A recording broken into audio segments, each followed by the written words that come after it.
Yan po ang lahat ng mga balitang aming tinutukan ngayong araw ng Miyerkules. Para sa mas pinalakas pa naming pagbabalita, maaari nyo rin kaming samahan online sa Facebook, YouTube at sa ibctv13.com. Ako po si Zarina Lusuegro. O kaya naman ay pakinggan ang karagdagan pang mga balita at impormasyon sa D1 1206 AM Radio. Ako naman po si Princess Jordan, kasama ang buong pwersa ng IBC News. Muli po kaming magbabalik bukas. Ito ang Tutok 13.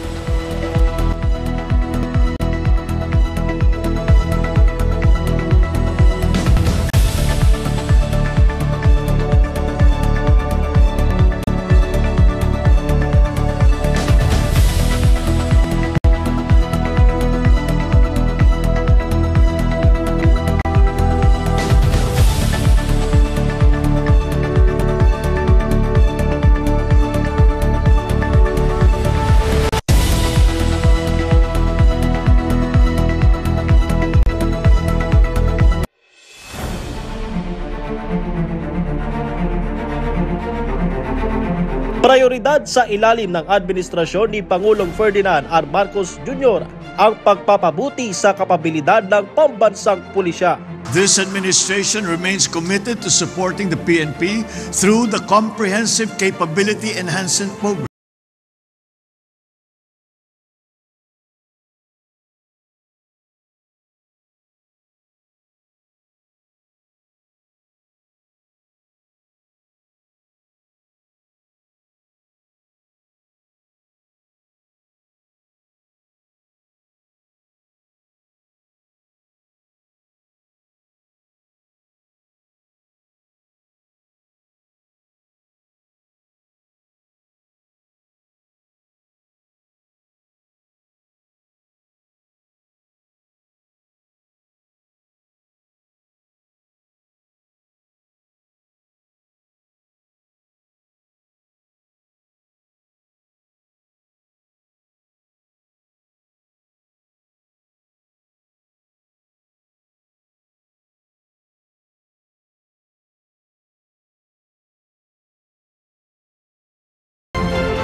Sa Kongreso, nagsisimula ang tunay na pagbabago.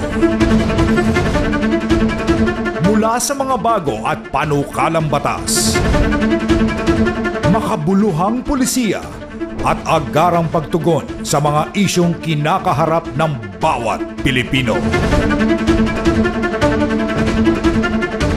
Ihahatid namin ang kwento ng bansa at pagkakaisa.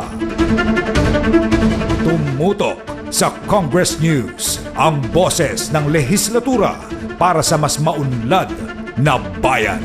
Panoorin tuwing Lunes hanggang Huwebes, alas 5:30 hanggang alas 6 ng gabi. Dito lamang sa Congress TV at IBC 13. Mapapanood din kami online sa aming social media pages.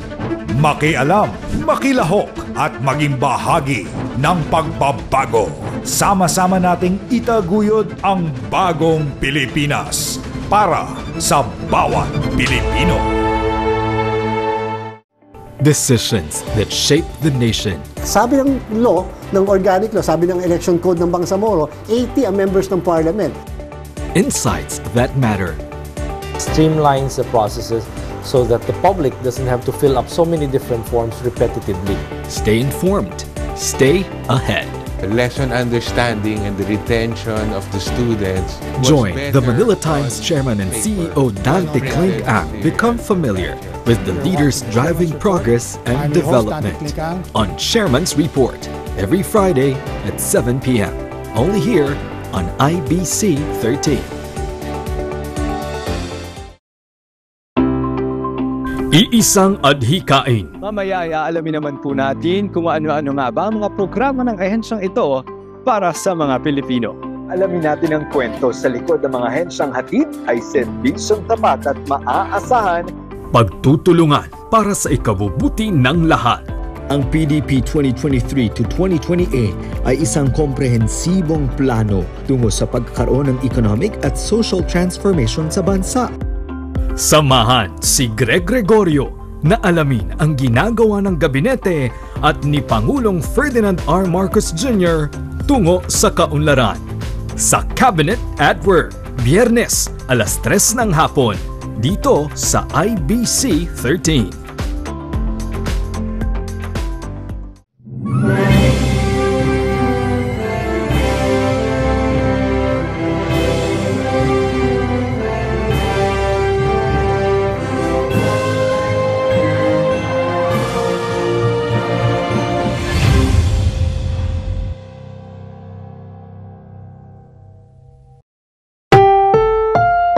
Ang susunod na programa ay rated PG. Patnubay at gabay ng magulang ay kailangan sa mga batang manonood.